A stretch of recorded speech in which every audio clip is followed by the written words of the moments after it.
Hi friends, Indian premier లీగ్లో అత్యంత విజయవంతమైన టీంలలో సన్ రైజర్స్ హైదరాబాద్ టీం ఒకటి. ఈ టీం యొక్క అంచనాలకు అనుగుణంగానే ఇప్పటి వరకు 8 సార్లు ప్లే ఆఫ్ చేరి 3 సార్లు ఫైనల్ చేరి 2016లో ఏకంగా కప్నే సాధించింది.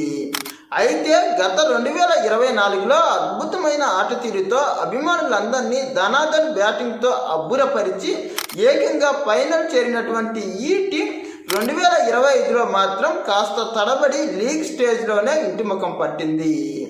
అందుమూలంగా రానున్న ఐపీఎల్లో అద్భుతమైన ప్రదర్శన కనబరచాలంటే ఇప్పుడు జరగబోయేటటువంటి ఐపీఎల్ యాక్షన్లో ఎలాంటి ప్లేయర్స్ని కొనాలో ఈ వీడియోలో తెలుసుకుందాం. Let's begin our episode. ప్రధానంగా 2025 ఐపీఎల్ సీజన్లో Sunrisers Hyderabad team league స్టేజ్లోనే ఇంటిముఖం పట్టడానికి కారణం టీంలో సమిష్టి తత్వం లోపించడం. ప్రధానంగా అన్ని మ్యాచ్ల్లోనూ అందరూ సమిష్టిగా రాణించకపోవడమే అతిపెద్ద బలహీనత. నిజానికి మన టీంలో ఉన్నటువంటి ఆటగాళ్ళు అందరూ కూడా అత్యద్భుతమైన ప్రతిభావంతులే. ప్రధానంగా ఇషాన్ కిషన్ కానీ, అభిషేక్ శర్మ కానీ, ట్రావిస్ హెడ్ కానీ, మహమ్మద్ షమి కానీ, జయదేవ్ ఉనద్కట్ కానీ, పాట్ కమిన్స్ కానీ అందరూ కూడా వారి వారి ఆటల్లో అద్భుతమైన ఆటగాళ్లే.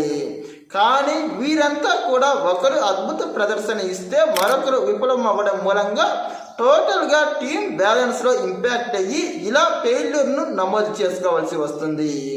కాబట్టి ప్రధానంగా టీం అనేది సమిష్టిగా రాణించాల్సిన అవసరం ఉంది. ప్రధానంగా 2025 ఐపీఎల్లో సన్ రైజర్స్ హైదరాబాద్ టీం నుంచి దారుణ ప్రదర్శన చేసిన మొదటి ఆటగాడు మహమ్మద్ షమి. ఇతడు టీమిండియా తరపున వన్డే వరల్డ్ కప్లో అద్భుతమైన ప్రదర్శన కనబరచడం మూలంగా ఏకంగా 10 కోట్లు వెచ్చించి మరీ టీంలోకి తీసుకుంటే ఇతడు మాత్రం తనపై ఉంచినటువంటి నమ్మకాన్ని వమ్ము చేశాడు. ప్రధానంగా ఒకప్పుడు సన్ రైజర్స్ హైదరాబాద్ టీంలో కీలకమైన బౌలర్గా ఉన్నటువంటి భువనేశ్వర్ కుమార్ను వదిలేసుకొని మరీ ఇతడిని కొన్నా అతడి ప్రభావం మాత్రం శూన్యం. ప్రధానంగా ఇతడి బౌలింగ్ను ప్రత్యర్థి ఆటగాళ్లు చాలా సులభంగానే ఆడేశారు. అంతేకాకుండా ఇతడి ఎకానమీ కూడా చాలా దారుణంగా ఏకంగా 11 పైనే ఉంది. అందుమూలంగా ఇప్పుడు ఐపీఎల్ యాక్షన్ ముందే అతడిని ట్రేడ్లో భాగంగా లక్నో సూపర్ జైంట్స్కు పంపించి వేశారు. ఇక అతడి స్థానంలో ఒక నాణ్యమైన పేస్ బౌలర్ను కొనాల్సిన అవసరం ఉంది. ప్రధానంగా గత సీజన్లో కెప్టెన్ ప్యాట్ కమిన్స్ కూడా తన స్థాయికి తగినట్లు కొన్ని మ్యాచ్ల్లో విఫలమయ్యాడు. ప్రధానంగా అతడు కొన్ని మ్యాచ్ల్లో బాగానే బౌలింగ్ చేసినప్పటికీ కొన్ని మ్యాచ్ల్లో మాత్రం తేలిపోయాడు. అందుమూలంగా ఈ మహమ్మద్ షమి స్థానంలోను మరియు కొన్నిసార్లు ప్యాట్ కమిన్స్ కూడా గాయపడుతూ ఉండడం మూలంగా అతడికి బ్యాకప్గా ఒక నాణ్యమైన పేస్ బౌలర్ను తీసుకోవాల్సిన అవసరం ఉంది. అంతేకాకుండా ఈ సంవత్సరం ఐపీఎల్లో Sunrisers Hyderabad team bowling చాలా దారుణంగా విఫలమైంది. అందుమూలంగా ఇప్పుడు వేలంలో సన్ రైజర్స్ హైదరాబాద్ టీంలో ఉన్నటువంటి రాహుల్ చాహర్, ఆడమ్ జంపా వంటి బౌలర్లను వదిలివేసింది. కాబట్టి వారి స్థానంలో నాణ్యమైన బౌలర్లను కొనాల్సిన అవసరం ఉంది. ఇక సన్ రైజర్స్ హైదరాబాద్ టీం తరపున మహమ్మద్ షమి తర్వాత దారుణ ప్రదర్శన చేసిన రెండవ ఆటగాడు ఇషాన్ కిషన్. ఇతడు దేశవాళీల్లో మరియు గత ఐపీఎల్లో ముంబై ఇండియన్స్ తరపున గొప్పగా ఆడాడని 2024 వేలంలో ఇతడిని ఏకంగా 14 కోట్లు వెచ్చించి మరీ సన్ రైజర్స్ హైదరాబాద్ టీం కొంటే అతడు ఆ నమ్మకాన్ని మాత్రం బొమ్ము చేశాడనే చెప్పాలి. ప్రధానంగా తొలి మ్యాచ్లో సెంచరీ చేసి అద్భుతమైన ఆట తీరు కనబరిచినప్పటికీ తర్వాత మ్యాచ్లో మాత్రం అసలు తేలిపోయాడు. అతడు స్లో బ్యాటింగ్ మూలంగానే చాలా మ్యాచ్ల్లో సన్ రైజర్స్ హైదరాబాద్ టీం మూల్యం చెల్లించుకున్నది అని కూడా చాలామంది క్రికెట్ విశ్లేషకుల అంచనా. అంతేకాకుండా అతడు చివరిలో కాస్త గొప్ప బ్యాటింగ్ ఆడినప్పటికీ అప్పటికే జట్టుకు చేకూరాల్సిన నష్టం చేకూరింది. అందుమూలంగా అతడికి బ్యాకప్గా 3వ స్థానంలో గొప్పగా బ్యాటింగ్ ఆడేటటువంటి సమర్థుడైన ఒక బ్యాట్స్మెన్, వికెట్ కీపర్ను సన్ రైజర్స్ హైదరాబాద్ టీం ఇప్పుడు కొనాల్సిన అవసరం ఉంది. కాబట్టి వేలంలో ఇషాన్ కిషాన్తో సమానమైనటువంటి ఒక సమర్థవంతుడైన మరియు ధనాధని బ్యాటింగ్ చేయగలిగే సత్తా ఉన్న ఒక బ్యాట్స్మెన్ అవసరం ఉంది.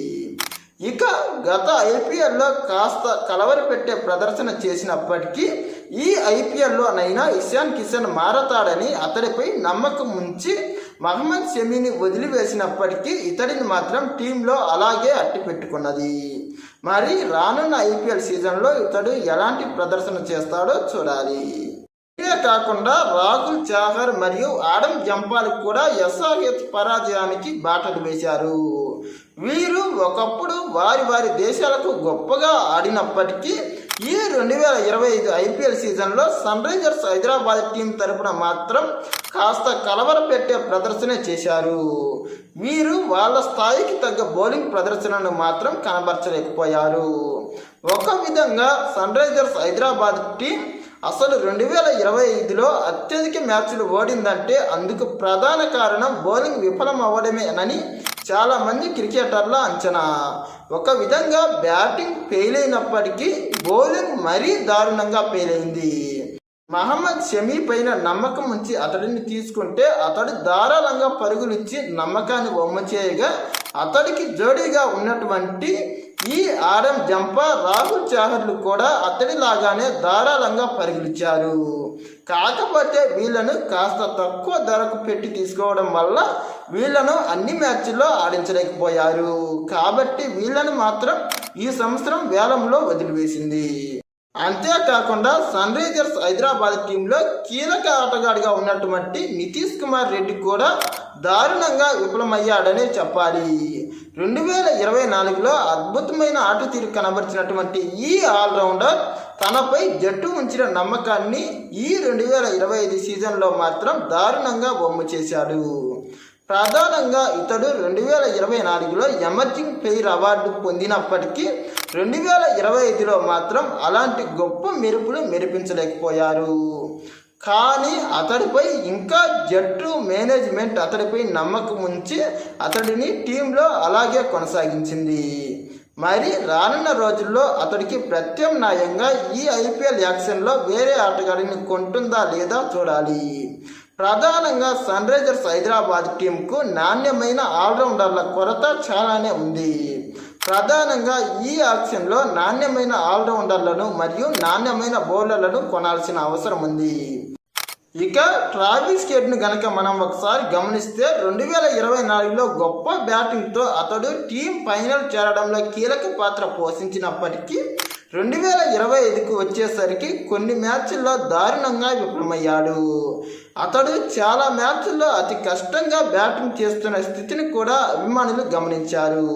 అందువల్ల అతడు ఫామ్ లేమ్తో ఉన్న సమయంలో మరియు ఒకవేళ కొందరు నాణ్యమైన బ్యాట్స్మెన్లు గాయాల పాలైన సమయంలో ఓపెనింగ్కు దిగేందుకు మరియు టాప్ ఆర్డర్లో బ్యాటింగ్ చేసేందుకు ఒక నాణ్యమైన బ్యాట్స్మెన్ అవసరం ఉంది.